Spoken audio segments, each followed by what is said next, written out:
what we have here is one of our 10-minute topics.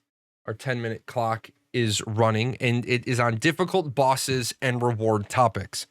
Now, one thing is that Ashes of Creation is not a theme park game. It is a theme box game. Being a theme box game does not mean it won't have compelling PvE. I see a lot of misinformed people spreading this rumor that Ashes of Creation isn't going to have challenging, difficult, compelling, rewarding PvE content. Let me tell you about the boss configurations in Ashes of Creation. They change depending on which nodes feed that dungeon and what level those nodes are. So for example, and these are just my examples, if the boss that you're doing is in a dungeon that's being fed by a level or a stage 6 divine metro, then it quite conceivably would have 1 or 2 regen phases that if you can't beat the regen, you'll just never beat the boss.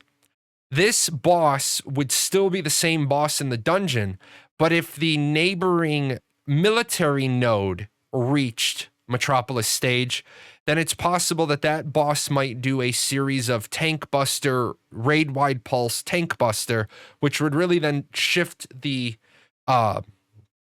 difficulty of that boss from a DPS check to beat regen, and it would turn it into a heal check and put the stress on the tanks for mitigation, and then the healers to heal the tank, heal the raid, heal the tank. Now, we've seen stuff like this in other MMORPGs. I haven't played WoW since Wrath of Lich King. And I will say that Wrath of Lich King had Nax in it. Nax was challenging when you figured it out, working it out, trying to find all the ins and ends out.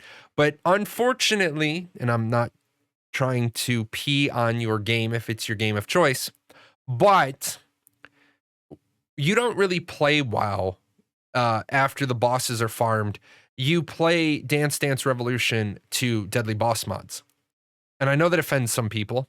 And I'm not taking anything away from the top 5% of WoW players who are the ones that are clearing mythic content world first, server first, region firsts, whatever firsts. I'm talking about all the other people who play with deadly boss mods. Originally, when this question was thrown in, it was talk about Absolute Virtue. Absolute Virtue is an absolute nightmare from Final Fantasy XI. The thing is that everybody just sort of rammed their heads into it, and there was stuff you needed to have read. I know, imagine that. Reading quest text and reading adventure text as you lead up to an engagement. Absolute Virtue is actually easy to defeat if you knew that there were certain classes you had to have in the Alliance, and they needed to use their 2-hour abilities at very specific times. But people didn't want to read all of that lore text. Now, when we talk about rewards, I love the fact that Ashes of Creation is doing what is known as legendary uniques. They're going to change some of this naming convention to make it a little bit more clear. But right now, the very top item or the top tier is legendary unique. Underneath that is legendary. And then underneath that is epic. Legendary uniques, there might be 1 of them on a server. There might be 5 of them on a server. But there is, if it's a legendary unique, it is a finite number of these items. And with that said, legendaries aren't going to be like everybody can quest and get a Thunder Fury. Because I have gotten this particular legendary, and it's a legendary unique, and there is only 1 copy of it. That's it. I have the 1 staff. Maybe there are the 4 rings. Maybe there are the 5 chalices. But when you get that item, that is it. It's in your possession and nobody else can get it. Now, Dante asked a question, do you think legendary uniques should be customizable to an extent so you can change certain stats on them? Would be more practical. Would be sad if an Archmage found a sword which just gives strength and dexterity. One of the things about Ashes of Creation and the way they're doing their loot drops is items that drop are going to have specific randomized stats. Think Diablo in this regard, or Path of Exile. An item that drops is going to have randomized stats. And of course, there will be certain legendary uniques and legendaries and epics that drop with randomized stats. However, you can break down these items to get crafting materials, and then you can make an item that you want. For example, you might get a legendary sword off of a boss, but you choose to break that legendary sword down to learn the recipe of an epic sword, and now you can make 3 of them. Some people would say I would never break down a legendary. Well, what if that legendary sword had absolutely no value to you or your guild, but you could now make 3 epic weapons and bring 3 people up? Also, remember, there are legendary crafters in Ashes of Creation. When you master one of the 3 trees, you are going to need master gatherers to pull components out of that legendary boss. You're going to need a legendary processor, a master processor, to process that item. You are going to need a master crafter in order to make the legendary item. And on top of all of that, you are going to need access to a scientific metropolis that has the unique building developed to a point that you can get the recipes. You're going to need a legendary metropolis. You're going to need a metropolis of a scientific node so that it has the crafting station and the processing station you need. On your freehold, you will be able to put crafting stations, processing stations, and that goes into a whole different rabbit hole of housing. However, if nobody has built a scientific metropolis on your server, you quite conceivably may have to jump through even more hoops to do legendary crafting, if it's possible at all. You may find through an alternative means of acquisition the recipe.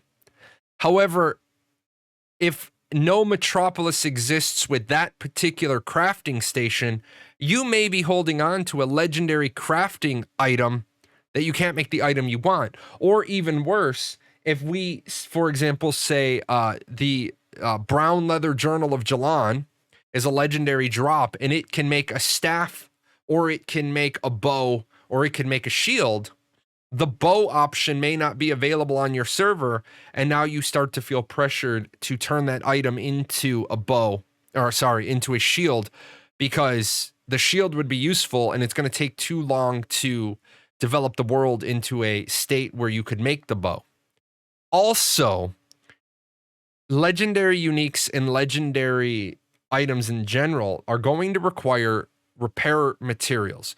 Just like the iron sword that you have is going to require gold plus iron ingots to take to a crafter to repair, you better stay on good terms with the crafter who made your legendary item, because a legendary item is going to require a master crafter to make. It's going to take a master crafter to repair, and you shouldn't be whipping out the legendary item all the time for your day-to-day slaying of foxes or goblins or Tulnar, because you're going to need a legendary repair item.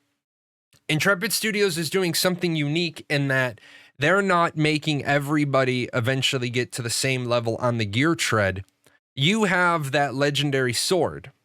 However, if it breaks because you didn't repair it, that may be it. It may become a mantelpiece. It may become you hang it on your wall. But because you allowed it to break completely, then that item ID gets recycled. Well, what if it broke and I get another legendary crafting material? Well, then you'd have to find the legendary crafter to make it again. Well, where could I have gotten the legendary crafting material to repair my item? Maybe you couldn't. Maybe the lifespan of these legendary items is that they aren't repairable, and they have to be reacquired. Now, some people say that's not fair. I worked hard. I got my item. And it is fair.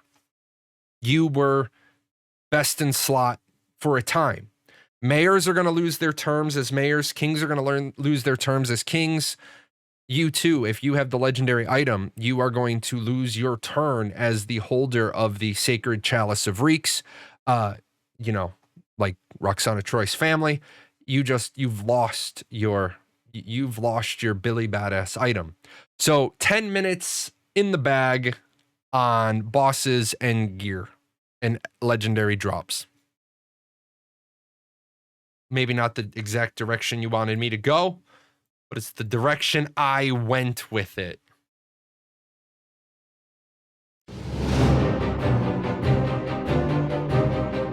I say, Sprocket, we've reached the end of another video. Time to thank the sponsors. Yes, that will do, that will do. Shall we pop off for a spot of tea?